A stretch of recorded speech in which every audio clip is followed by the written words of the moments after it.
Alright, still got more work to do in here with all the hoses. It's still oozing. There's a big ooze in there somewhere. You know, I checked the hoses. It's like the hoses seem to be decent. All I got to do is just tighten the clamps up, and the leaks seem to stop. But I got to get back to this anyway. What I need to do right now is get my battery installed. So, as far as that goes, I'm going to clean up a little bit of the mess. It's got some crud down in there. I'm going to clean that up. And of course, we need to take a look at the size of the battery that'll fit in there, because you know, you do a little bit of research. That happens to be a size 26, and I don't know if the US spec and the European specs are the same, but it translates. But the battery that I did have in there was a size 35 American battery. And here's the thing about a 35. The 35s are too tall. But they do fit between here and there. And they do fit between here and there. And I did take a measurement on this side.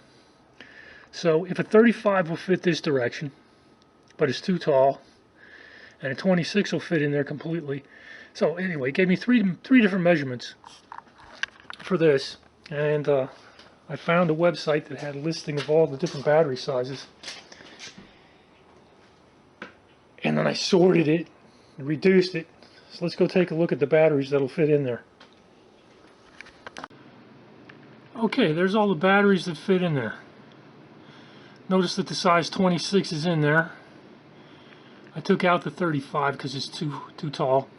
But this lists in millimeters and in inches the sizes of the batteries, the official US spec batteries. It should drop down into that hole. And yeah, I like the 26. It's lightweight. It's super lightweight, which makes sense for that kind of a car. Anyway, I've been doing some research over at the Elan Central on that, on my pipes and tubes, trying to figure some stuff out. You know, there's a finite number of clamps, and if I can make a list of all the clamps, then I should be able to say I've tightened that clamp and I've tightened that clamp, etc., until I've tightened all the clamps. At which point I should be able to say, if it's leaking now, I've got some really big problem. But let's go down and finish the battery up. Alright, anyway, there it is. It's pretty well cleaned up. Yeah, oh, there's still some crud down in there, a little bit. I did not vacuum it, but you know, what's the point? I'm just going to get more crud later on. So, but the powdery, dusty crap, I got that out of there. Oh, incidentally, these things are tie-downs for the battery cables and whatnot. And this one broke ages ago. Here's a piece of it. Alright, that's strapped in there. I will tell you one thing, that size 35 battery that I had, it was super tight on this edge. So, I think when I took it out, I don't remember actually unclamping it. So it's possible that a Series 35 will fit, but you have to put it on top of the clamp, which you don't really want to do. But, I did, you know. It's like, sometimes you do what you got to do, and then figure something out later. Which I never did, because it's around the time that I stopped driving this thing with any kind of frequency. Alright, let me go inside, get the keys, and let's see if we can get it started under its own power. Oh man, for like the first time in whatever the heck it is, 6 years. Okay, maybe today we can see the dash.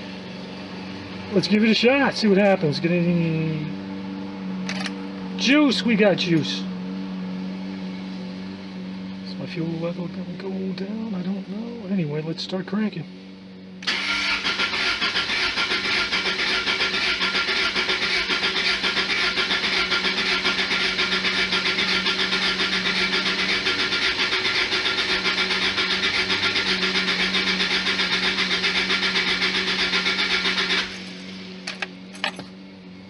You know, I'm getting kind of tired of having to free up my fuel injectors every time I crank the car up, you know.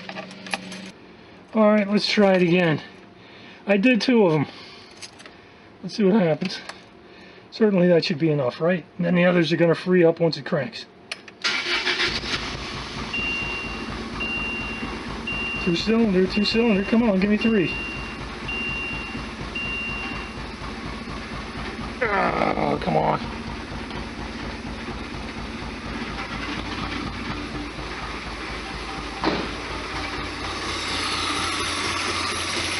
It's not clicking today.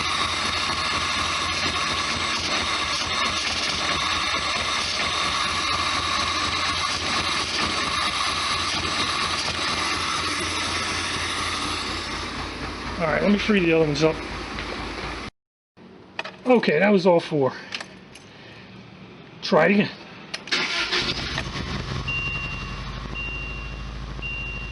That definitely sounds different.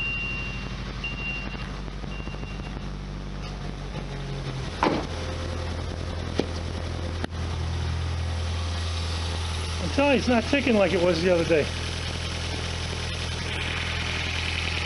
Let's see if we got any.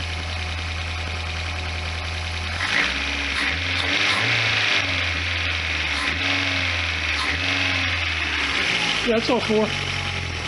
Alright, there we go. It's cranked up under its own power for the first time in 6 years.